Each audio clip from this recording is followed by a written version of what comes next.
नमो तस्य भगवतो अरहतो सम्मा सम्बुद्धस्स। जीवन के रहस्यों को मालूम करने के लिए भगवान बुद्ध ने एक दिन घर छोड़ जंगल की ओर प्रस्थान किया। वो जंगल में एक वृक्ष के नीचे बैठ तपस्या करने लगे। भूख प्यास सब सहन की, लेकिन उनका तप चलता रहा। उन्होंने शरीर को कठोर तप की आग में खूब तपाया। रात दिन वह आत्मचिंतन में लगे रहे। इसी तरह काफी समय गुजर गया।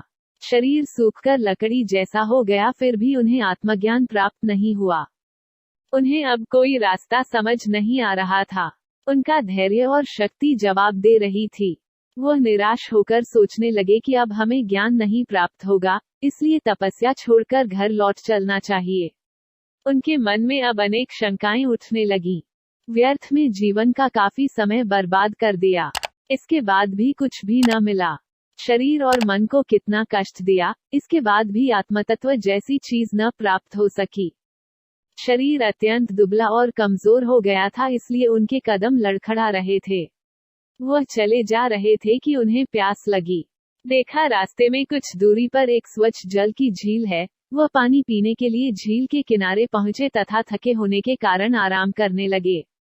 आराम करने के बाद जैसे ही चलने को हुए, उनकी निगाह एक नन्ही सी गिलहरी पर पड़ी, जो झील के जल में अपनी पूंछ भिगो कर झील का पानी बाहर छिड़क रही थी और यह असंभव सा दिखने वाला कार्य बिना रुके करती ही जा रही थी।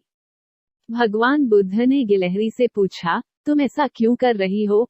गिलहरी ने कहा, इसके पानी ने मेरे बच्चों को बहाकर मार डाला है, मैं इसे सुखाकर अपने बच्चों का बदला चुकाऊंगी।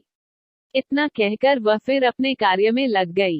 ये देखकर बुद्ध बोले, बिना किसी बर्तन के इतनी बड़ी झील को क्या सुखा पाओगी? तुम्हारी नन्ही सी पूंछ से तो कुछ ही बूंदें बाहर निकल पाती हैं। कहाँ इतनी बड़ी झील और कहाँ तुम्हारी नन्ही सी पूंछ? फिर तुम्हारी उम्र ही कितनी है? इसमें तो युगों लग जाएंगे। तुम्हारा जीवन व्यर्थ में चला जाएगा। गिलहरी ने उत्तर दिया, ये झील कब सूखेगी मुझे नहीं मालूम और न ही इसकी परवाह है। परिश्रम करके अपनी मंजिल की ओर बढ़ते जाना और अंत में विजय प्राप्त करना मेरा लक्ष्य है। जब तक जीवित रहूंगी अपने कार्य में लगी रहूंगी। भगवान बुद्ध को गिलहरी की साहस भरी बातें सुनकर बहुत आश्चर्य हुआ। उनके मन में फिर उथल पुथल होने लगी। वो सोचने लगे, जब नन्ही सी गिलहरी अपने अत्यंत छोटे साधनों से असंभव सा दिखने वाले कार्य को संभव कर देने के लिए दृढ़ प्रतिज्ञा है, तो मैं तो उच्च मन मस्तिष्क वाला मनुष्य हूँ। फिर भला मैं क्यों नहीं अपना लक्ष्य प्राप्त कर सकता? वह तपस्या पूर्ण कर ज्ञान प्राप्त करने का संकल्प लेकर फिर से वन की ओर लौट गए।